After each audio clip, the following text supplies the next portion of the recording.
I'm Ekow Eshun. It's my great pleasure to welcome you to this morning or this afternoon's session called Being a Black Man.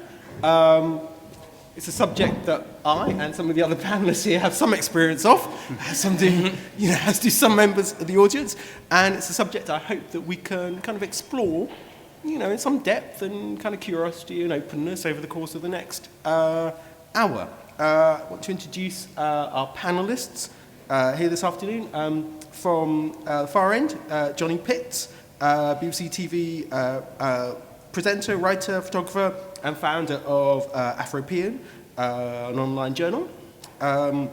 Next to him, Lasana Shabazz, performance artist and writer, who's recently kind of performing a one-man show, Minstrels, that's still performing. Yep. Jamal Paulson, freelance journalist, social media manager, and attitude economist. I think together, I hope we kind of explore some territory in this kind of wide open idea, really, of being a black man. I kind of feel that this can mean a potentially large number of things, in as much as, look, the sort of historical construction of race is simply that, a construction, Race doesn't exist beyond a thing that, beyond a social construct. There's no kind of biological basis to race beyond phenotype, beyond skin colour. And so what we understand by race is simply this thing, is a set of conversations, often difficult conversations, very complex conversations that have taken place over hundreds of years. So to some extent, race is not necessarily about biology, but about experience. Race is about what's visited upon us. Race is about what we encounter and discover and explore as men, in this instance here, as individuals. In that respect, there are an infinite number of personal experiences and personal journeys and stories about race and about being a black man, and there are a number of universals that come into play. And as a consequence, we have the basis of, I think, a continuing, ongoing discussion that I think is always mindful of aspects of difficulty and pain and very hard history, but also moments of communication and connection and communion and kind of social purpose and shared identity, shared conversation as much as anything else. But I think why don't we start right next to me. So if we start with you, Jamal. Hello, everyone. Hi, I'm Jamal Paulson. I've been working as a freelance journalist for almost 2 years. So I started off writing for Esquire last year, February, and I was there for about 1.5 years, and that was mostly food and drink and entertainment type writing. And in between that time, I was able to write for other publications such as Digital Spy and The Telegraph. I did some stuff for Virgin Media as well. And as time went on, as I started writing, I kind of graduated from writing about entertainment and film and that kind of thing to subjects more personal to myself. So something I wrote for The Telegraph was called Do I Sound Gay and Does It Matter Anyway? And that was about the so-called gay voice, which tied into a film called Do I Sound Gay, which was coming out last month. And that was about my own personal journey with being labeled as not only sounding gay, but also sounding white, which I also think is quite ridiculous, as there's no way to actually sound white. But that was something I was labeled with from a very young age, and something I found quite difficult because all I knew was my own voice. My parents brought me up to speak a certain way, but I was labeled as sounding gay and sounding white, but that's actually changed as I got older into being well-spoken, which anyone would want to be called well-spoken. What do you think people meant when they said you sounded white?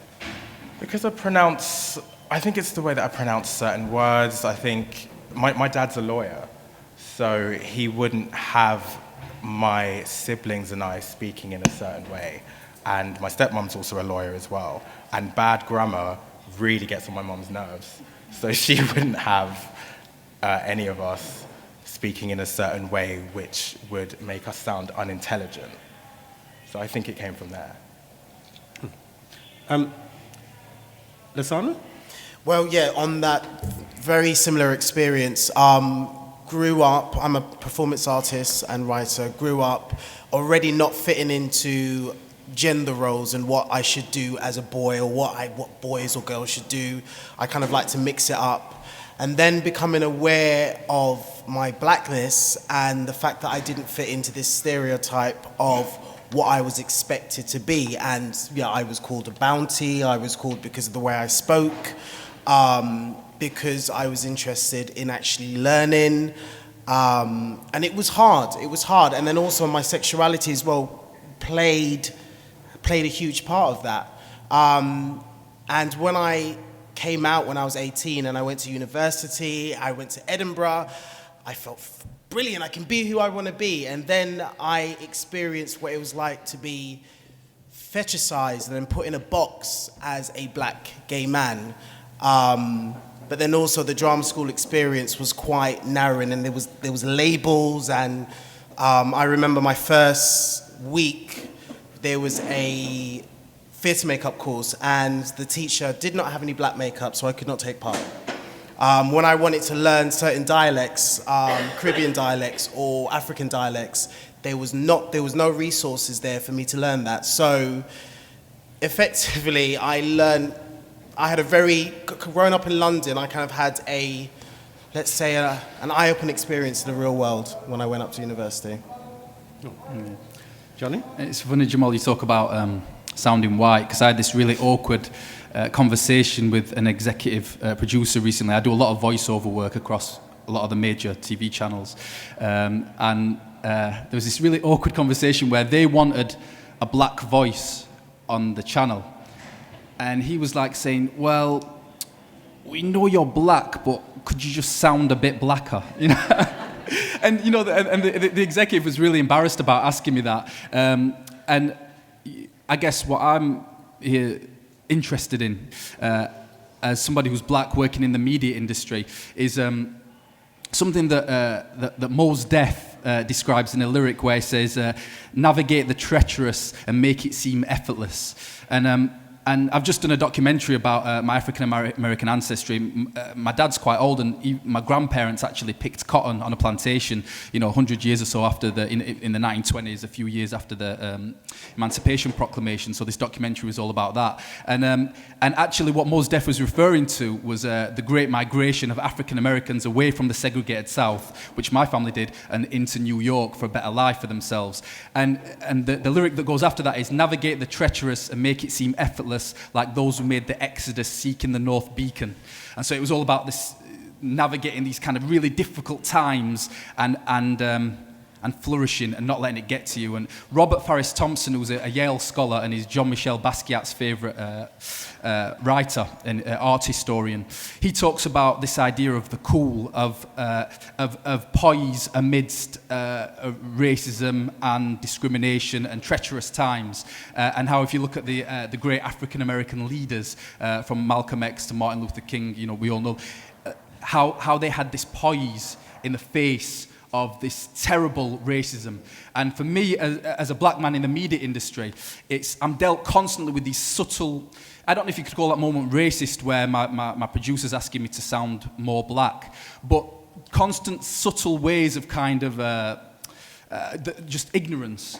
And I think what's so important for a black man working in Europe, specifically within the media industry, is this idea of being able to stay poised, keep your balance, not get overly offended when people are saying ignorant things, and carry on. Because there are a lot of glass ceilings and there's a lot of things to get angry about, but I think the only way to flourish really is to transcend those barriers by not rising to the occasion. And I think racism now, there's a growing far right across the world, but racism, I feel, especially in Britain, is a very subtle thing, and I think we have to meet it as a black community with subtlety, and we have to attack it with subtlety. I don't think it's about standing up, or people are very inspired by the image of Malcolm X with the machine gun. I don't think it's about that anymore. I think they were different times, and I think we have to fight oppression in a very different way now. Thank you very much, Johny. Does any of what Johny is saying chime with either of you two, Latana, Jamal, Lasana? Definitely with me. I mean, my one-man show, Minstrels, which explores what it means to be a black gay man and deals with very heavy subjects from tanning to skin lightening creams to gollywogs to blackface minstrelsy, snow queens, chocolate queens, mask for mask, all of those elements. You have to deal with that in the right way, because if you don't, and one thing I've learned growing up, people shut down and it doesn't achieve anything. You need to go about it in a smarter way. In almost you slide the knife in without them even knowing that it's there. If you go too preachy, people immediately, I mean, that's human nature, people just shut down. I don't want to hear what you have to say to me. You need to do it in the right way.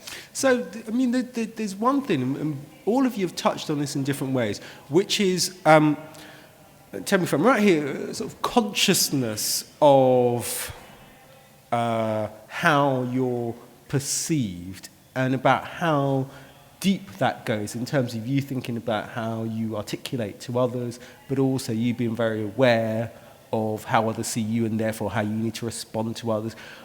Now, my question out of all of that is, where are you yourself as opposed to dealing with other people's perceptions of who you are?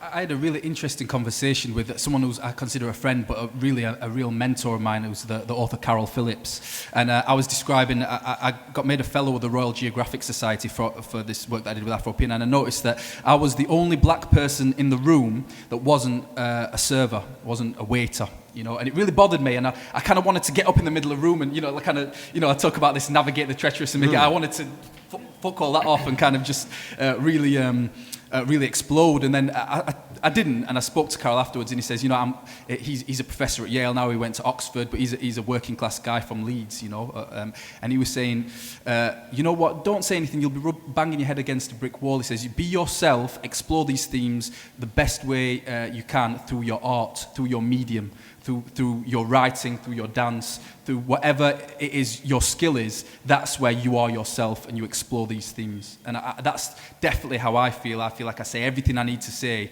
within the spectrum of my disciplines. Yeah, absolutely. I think so often, I haven't had that exact experience, but so often I am usually the only black male somewhere. Even if there are other black people in, say, an internship that I've done or a workplace environment, they are almost always women. So it's been really, really hard to navigate that and to kind of feel secure when you're the only one of something so often as I feel like I am. And I think, even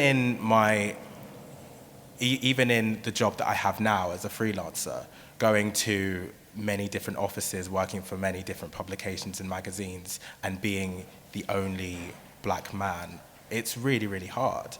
And I don't think people take that into consideration, because I think sometimes as well, when you are a well-spoken black man and you dress a certain way, people try to erase your culture, or they don't see you as a black person. They say, I don't see color. I just see you as like another person, like another white person almost. So what's your response to that, either in your head or verbally? How do you react to that if people say that?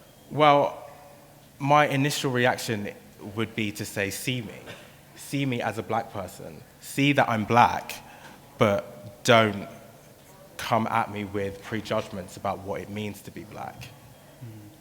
So that's what I normally think. It's been really frustrating for me to see sort of these nationalistic flags go up in light of this tragedy that happened in Paris, and it is a real tragedy.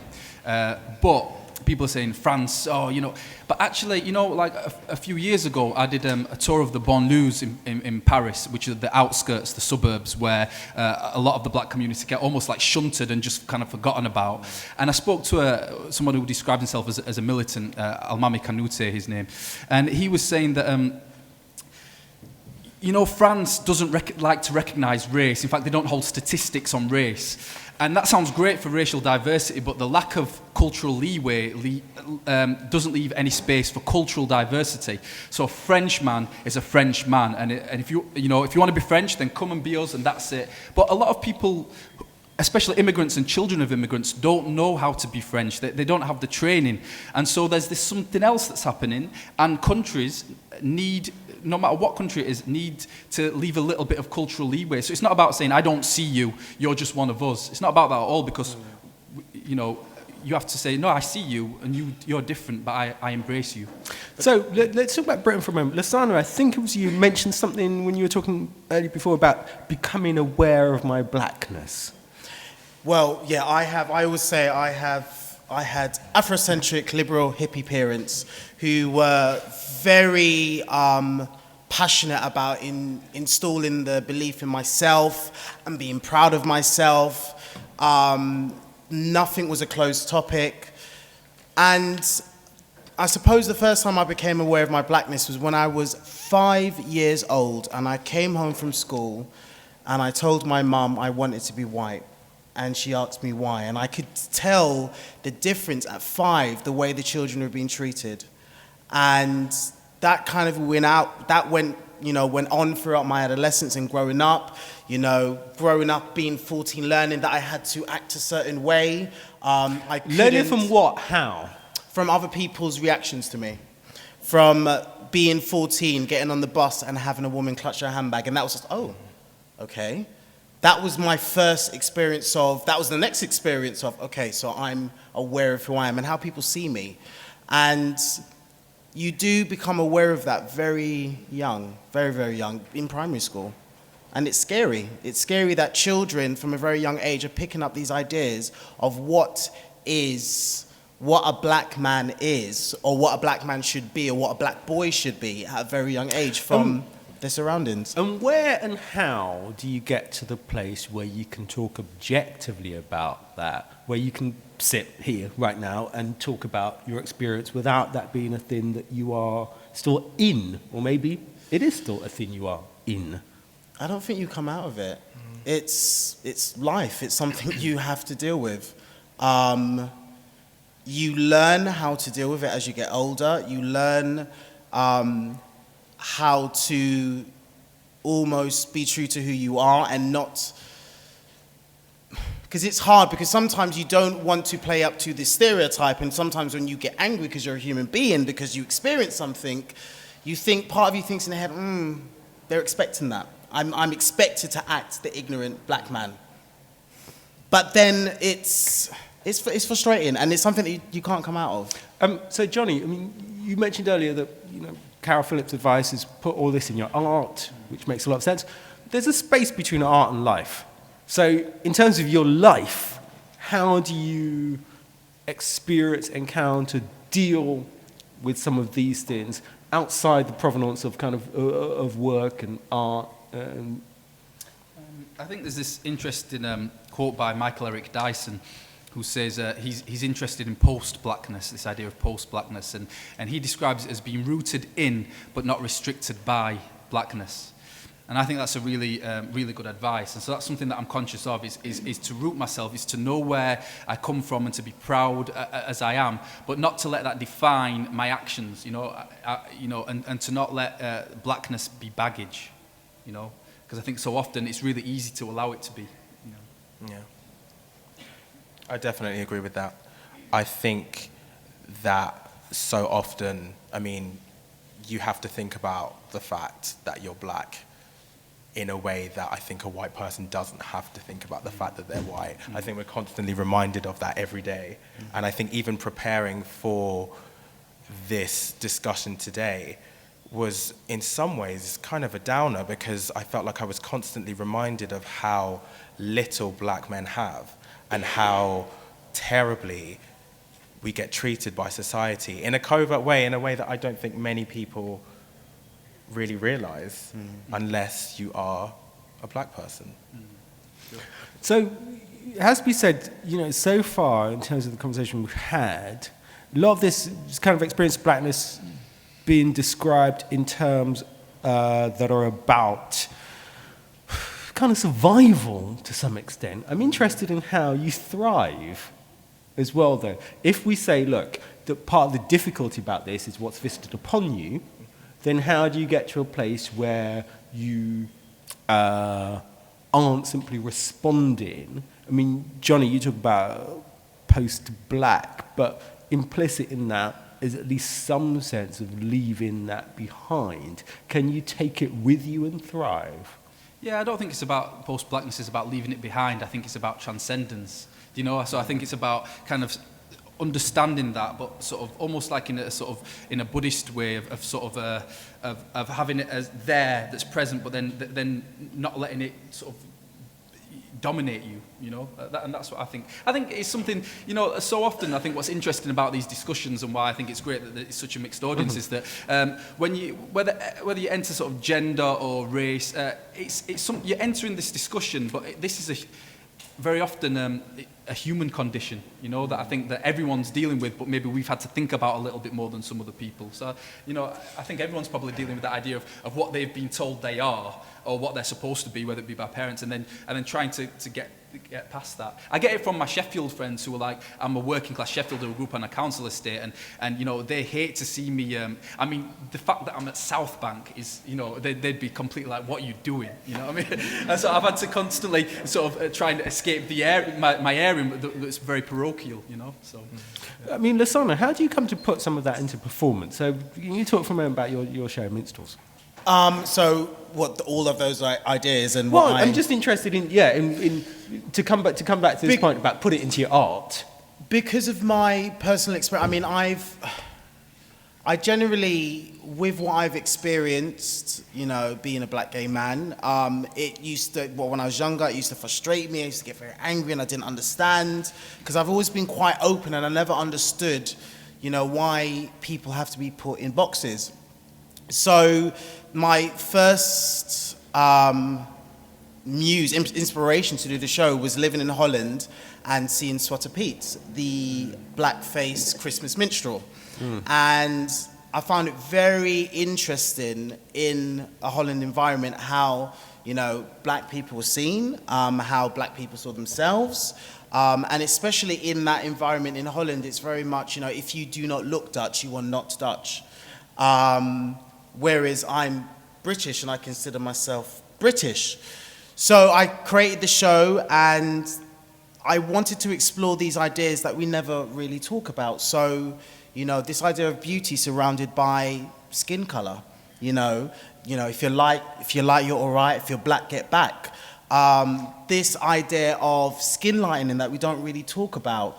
Ideas of the hypersexual black male with the big black cock that we don't, you know, it's kind of, it's there, and all of these things are there, but they're never really spoken about, and I wanted to address them. And it's really fascinating. Every time I do the show, the audience they find it hilarious, but they also feel uncomfortable simultaneously. And it almost takes a mirror, because it's very interactive, takes a mirror and just puts it towards the audience, and they have to look at themselves and kind of question, right, what do I think of that? Or have I been part of that? Or do I share that experience? Why do you think these things are so persistent? You know, you talk through some cliches there, you talk through some myths there. How is it we can still be here right now talking about kind of big black cocks and so on and so on? Like, because I don't think they're really addressed. They're brushed over. They're not really dealt with. What would it mean to address them, or what would it take to put some of that to bed? Conversation, open conversation. A lot of people don't want to talk about it. You know, it is what it is, and I don't want to talk about it, and that's it. And so, what do you say in your show? I go from exploring what it meant, you know, growing up gay and not fitting in, and then I explore this idea of tanning and being exotic, and whilst talking about all the tans that I could get, you know, Beyonce, J-Lo, I black up simultaneously, and I become a minstrel, and then I almost become this hypersexual minstrel at the end of the show, and I become a slave, and then it goes into gangster rap and exploring that idea of modern day minstrelsy. So yeah, that's what I do in the show. Johny? Wow. I'm being a bit facetious here, but I think we need a small black cock movement. I think all the brothers with the small black cocks need to come out. No, God, what was the question again? Sorry. I think you might have answered it already, but it's like how you get beyond. Basically, look, dealing with interesting, articulate, kind of intelligent people sitting on the stage. So far, we spent an amount of time talking about how we're still, to some extent, kind of burdened by this history, by this heritage, by this kind of weight of prejudice, which in some ways comes down to some of those kind of cliched notions of what blackness and what black masculinity looks like and is supposed to act like and is supposed to speak like. And I'm interested in how, let's say we, rather than as well as individuals, how we move beyond some of those things. If it's possible to move beyond merely a sort of recitation and recircling around those issues. I think it's I don't think it's on us to do that. I think that's people like who think that. I think it's on them to deal with that. I don't think it's our problem. Something that really affected me and haunted me was as a teenager reading Ralph Ellison's Invisible Man. And there's a character who's actually, I guess, he's a bit of a villain. Although, like all great novels, there are no real villains, just complicated people in it. And Dr. Bledsoe, he says there are two things that a black man must do if he wants to try and thrive, and that's one is to take responsibility for his actions, and two is to never allow bitterness to consume him. And I think that's something that as a black man you really have to do. There's a funny joke that Chris Rock tells, and he says, I live in a house that costs millions of dollars. And he says, in my neighborhood there are 4 black people. He says, I'm one of them. He says, I had to make miracles happen to get that house. I had to host the Oscars to get that house. He says, there's Eddie Murphy, one of the greatest comedic actors of a whole generation. Mary J. Blige, one of the greatest R&B singers ever. And the 4th black person who lives in his area is Michael Jordan, one of the greatest athletes of all time. And he says, do you know what the white man who lives next door to me does for a living? He's a fucking dentist. And he says, he's not an award-winning dentist. He didn't get plaques for getting rid of plaque. He says he's just a dentist. He says, do you know what a black dentist would have to do to move into my neighborhood? He'd have to invent teeth.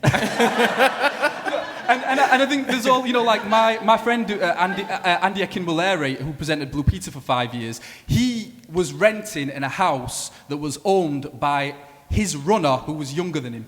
And there's constant things of this happening of even if you look at some of the great black writers who died in poverty, but you can't let bitterness consume you. And I think even when there's all these things that we get tarnished with, or black people got big cocks that can dance, whatever, that's not our problem. We can't be bitter about that. We have to let other people deal with that and continue doing our work and continue not allowing those stereotypes to define us. Mm-hmm. I'm really glad you brought that up, that Chris Rock anecdote, especially because I think that black people, black men specifically, are told that we can only really be successful if we're either performers or athletes. Mm-hmm. And I think a way to really, really excel is to be a singer or a rapper or something like that. And I think whereas you may see a white person in every single industry, dominating every single industry, within the black community, the only industries that we seem to dominate that everyone can see is in entertainment. Mm-hmm. So I'm really glad you just brought that up. Can we say if there's anything characteristic about a black British male experience? Because to some extent, and I think, in very sort of valid ways, there's a sort of default to American experience, African American experience and so on. Is there anything distinct about how we grow up and encounter things here? I mean, Johny, you mentioned something about the sort of subtlety of kind of racism in Britain, but perhaps other issues. And some of you have travelled and lived in different parts of Europe and so on. I'm kind of interested. I guess in terms of, I think, in Britain, it's class. Class is such a big one in Britain. And I think so often black culture in Britain gets tied, whether it is or not, gets tied to sort of a working class community. So yeah, for me, I think that's where the subtlety comes in, is like the very quiet. And the thing, what's difficult about it is that a lot of the time, I don't feel that that white people in Britain know that. I mean, that's the big problem, is that they don't know that they're excluding you or being racist, and because it's such an old country with such historic connections to colonialism and slavery, that I think it's just. I'm not saying it's inbuilt in every white. I'm not saying that at all. But I'm just saying I think there are a lot of traditions. It's a very old country, and there are a lot of traditions that that make tackling these issues tricky. Mm. I mean, I would go as far as to say that if it doesn't affect people, then they don't really care. And I think that's the thing. I mean, the subtlety is, it's fascinating to a point where people can point blank deny something that has happened. It's so subtle. When I was at university, I would experience things all of the time. And, you know, when I try to tell certain people who I considered friends, I would hear, "Oh, I'm sure, does it mean anything?" Mm-hmm. And then you're left feeling, wow, okay. And it's so subtle that, in a way, sometimes I remember there were times I had to actually, okay, did I imagine what just happened? And you've got no one to talk to. So it can be quite isolating, that subtlety. Yeah, I agree. I think that people don't really know how to start a dialogue about race, because for so many people they don't think about it in the same way, and it doesn't affect them. And I went to a very white university. I went to Winchester University, and considering I actually got quite lucky with what I experienced, because I can't think of one single experience where I felt like the other. I was always very, very included. And I had housemates and friends that grew up in places with 1 or 2 black people. I mean, I had a housemate, and I was the second black person she'd ever met.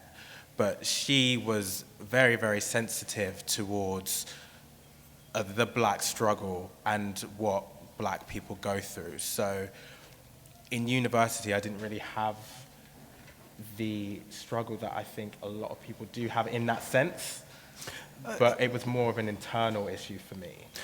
All of you have mentioned, at different times, all of you have mentioned language. You've mentioned writing, you mentioned words, and I wonder, has that been, and in fact, actually, a number of you started off with kind of setting a dichotomy between articulation to some extent and quote-unquote ignorance.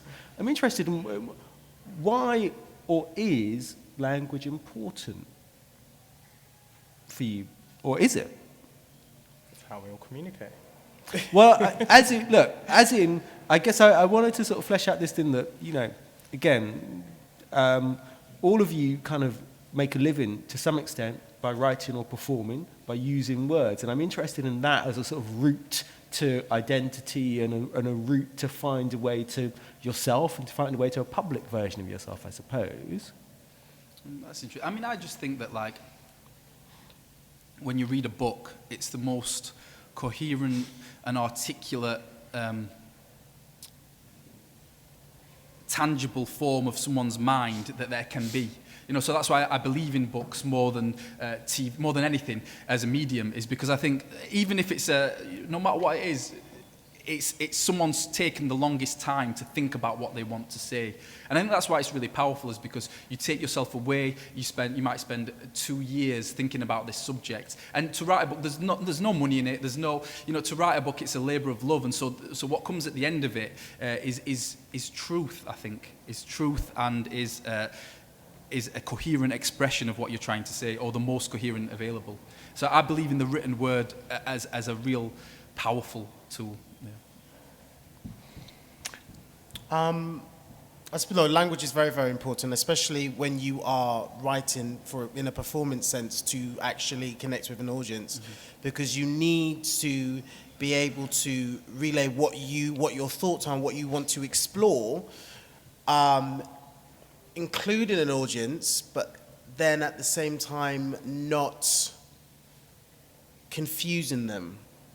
You need to be very, very precise with what you are actually trying to say, effectively. So it's very, very important, especially as a performer, especially, you know, as a writer. It's key. So here's another question. So look,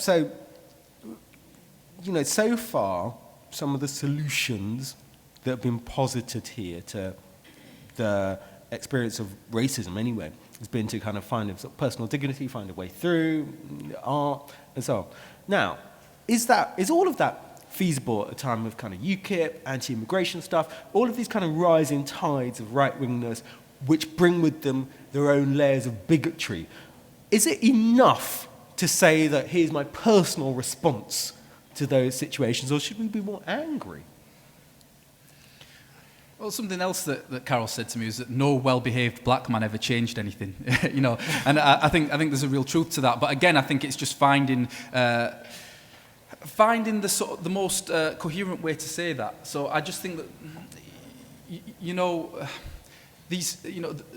it's very rare to see a UKIP supporter in a position where they look intelligent. Yeah. You know, and I think we don't want to respond in that way. You know, we don't want to just respond in a sort of unintelligent way to this ignorance. You know, so I think that's my answer to it. Is that I think it is important not to rise to that and try and combat it with anger in the same way that they're dealing it out. You know? I completely agree, because I think when you do that, it has more of an effect. I've had audience members come up to me and tell me how they felt about what I did, whereas if I did something, very, it wouldn't have had an effect, and it would have gone over their head. And I had an audience member come up to me last night and say, "Thank you very much. I felt like you gave me a voice, and I felt represented, and I felt like I wasn't the man of color with a chip on his shoulder for once." And that, for me, I think, yes, we've got all of this stuff going around, but that's why it's so important to do you and do what you do, because by doing that, you have, even if it's a small drop, you have an effect on other people. I'm interested. Could you actually characterize what it means or feels like to be a black man? We've talked about this in different ways. I'm kind of interested in whether you can put it into words. How much time do you have? Well, I just, I don't even know where to begin with that. I think there are I don't even know what to say. Okay, so look, so here's the challenge. The challenge is less about talking about how you're perceived. I'm interested in how you feel, how that feeling has changed over time and so on, but where that takes you to at this very moment in time. Anyone want to have a go? But that's sort of almost like asking sort of anyone how does it feel to be human? How do you? It's a good question, but it's one of those ones where it's like, again, I'd probably give me 2 years, I'll write a book and get back to you. No, I agree. It's because if I'm thinking about how people don't perceive me, I see myself as Lasana, and that's who I am. If I'm thinking about how people perceive me, I'm black male. I'm gay. So I kind of think about, if I'm going to go away from that, I just see myself as Lasana, as a human being. I'm me. Because I'm not keen on, I think, given everything I've experienced, I really don't like to label myself, but then label other people also. I think it's because it's done so much, I just want to be myself. There are days that, I just want to be Lasana today. I don't want to have to deal with anything. Just want to be me. Do you get that space? Because again, I guess I'm kind of interested in the sort of, if you want, the sort of psychic weight of all of these things, because we live in this country that is, predominantly white. So we always have a smaller space, as has been discussed before. And I'm interested, we can use terms, perfectly valid terms, post-black, which suggest a sort of utopian space that we come to, a utopian personal space. Do we get to that space? I try and do that through this, I run Afropean.com. And that was a way, it's never... Well, describe that. Well, Afropean's a journal that looks at the intersection or the interplay of the black diaspora and Europe. But it's tried to we do it in a really sort of inclusive way, and so whether the whites are right or black or mixed race or none of the above, just a place, a platform from which to explore these kind of converging identities. And the reason why I like the word Afropean, I'm not really into all this kind of Afropolitan and all these kind of words that people are coming up with, but actually Afropean resonated just because it's a portmanteau that doesn't use a hyphen. So it isn't half this or mixed that. So it's a way to look at myself as something whole and cohesive in a way that I've never been able to look at myself before. And I think that word as a platform from which to try and exist or to discover who I am is just a really helpful tool, I think. And I think it's all constructs. We all have to come up with ways and tricks of how we live our life as best we can. And I think that's the way I deal with being black in Britain, is I've come up with a construct to kind of, for me to exist in a little space, Good. And I think we've come to the end of our time, and I think power in writing about politics, power in writing about daffodils, power in writing, power in talking, I think is something we can live with and hold on to. I really want to thank our great panel this afternoon, Johny Pitts, Lasana Shabazz, Jamal Paulson, and thank you for being here today.